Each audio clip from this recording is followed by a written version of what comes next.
लालू जी को गाली देना वो अलग बात है। ये लोग केवल अपने परिवार को बढ़ाने के लिए लगे हुए हैं।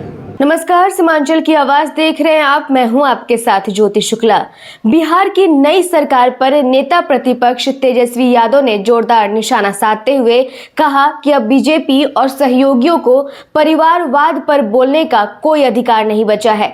तेजस्वी ने तंज कसते हुए कहा कि पहले शहजादा बोलते थे, अब बताइए कौन कौन शहजादा मंत्री बना। उन्होंने दावा किया कि नई कैबिनेट में कई पूर्व मुख्यमंत्रियों के बेटे शामिल हैं और सरकार सिर्फ परिवारों को आगे बढ़ाने में लगी है। तेजस्वी ने कहा कि बिहार में 2 मुख्यमंत्री जैसी स्थिति परिवारवाद पर बीजेपी की नैतिक हार, जाति देखकर मंत्री पद बांटे गए, महिलाओं को नई सरकार में नजरअंदाज किया गया, गरीबों के घरों पर बुलडोजर, लेकिन विकास पर कोई चर्चा नहीं। बिजली दर बढ़ी, नौकरी के वादे अधूरे, खजाना खाली है तो सरकार कैसे चलेगी। नीट छात्रा हत्याकांड पर भी तेजस्वी ने सरकार को घेरा। वहीं उन्होंने कहा कि लालू जी को गाली देना अलग बात है, लेकिन कई लोग लालू जी की पाठशाला से ही यहां तक पहुंचे हैं।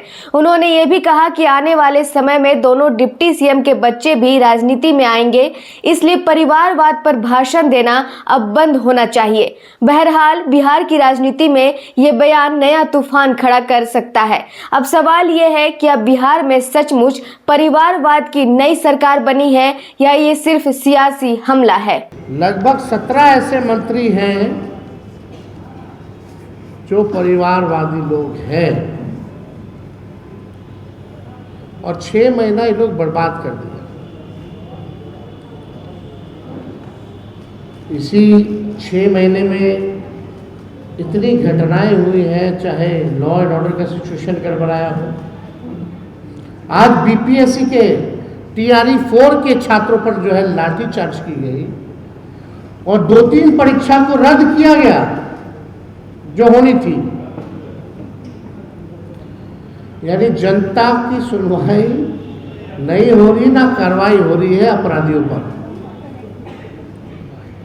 ये लोग केवल अपने परिवार को बढ़ाने के लिए लगे हुए हैं।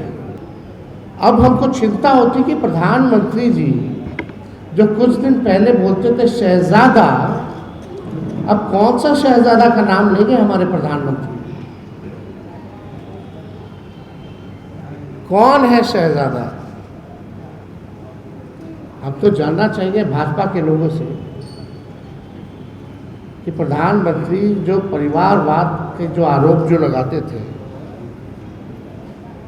शहजादा बोल करके लोगों को पुकारते थे, अब ऐसा शहजादे लोग आए हैं जो बिना चुनाव, बिना एमएलसी बने हुए मंत्री बन गए हैं।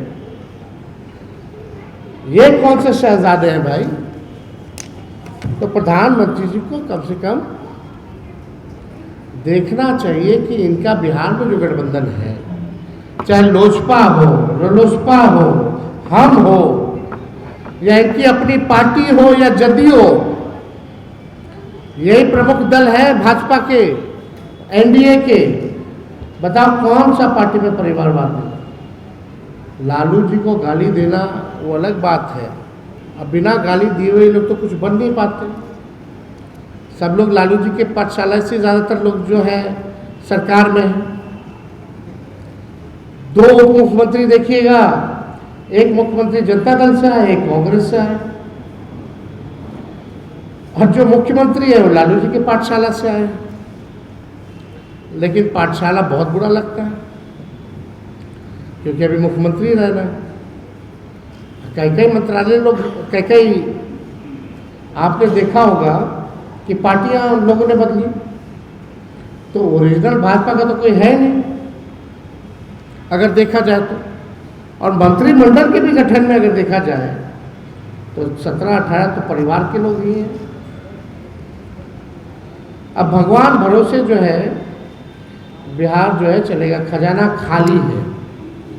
और आज पत्रकार भाई आप लोग लिख लीजिए कि दोनों उप मुख्यमंत्री के बच्चों को भी आप जल्दी देखिएगा, ये गारंटी है। यही मंत्रिमंडल में आप सब लोगों ने देखा होगा कि जातियां बताई जा रही है मंत्रियों की,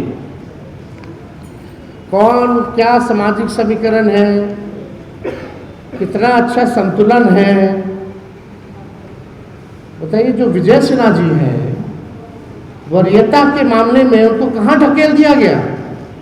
जो व्यक्ति उप मुख्यमंत्री रहा हो, स्पीकर रहा हो, नेता विरोधी दल रहा हो, वो वरीयता के मामले में उस व्यक्ति को कहाँ ढकेल दिया गया, वो आप सब लोग जान रहे। अब जातियां बताई जा रही हैं, तो आप बताइए, वाहवाही ली जा रही है। एक एक प्रखंड से दो दो मंत्री बन गए। दिशांगंज में शुरू हो रहा है कुछ नया। स्ट्रॉन्ग कॉन्सेप्ट्स, एक्सपीरियंस्ड फैकल्टी और क्वालिटी एजुकेशन के साथ Shri Janya classes, a place to unlock your potential. Admissions open. Batch starting from 10th May 2026. Call now.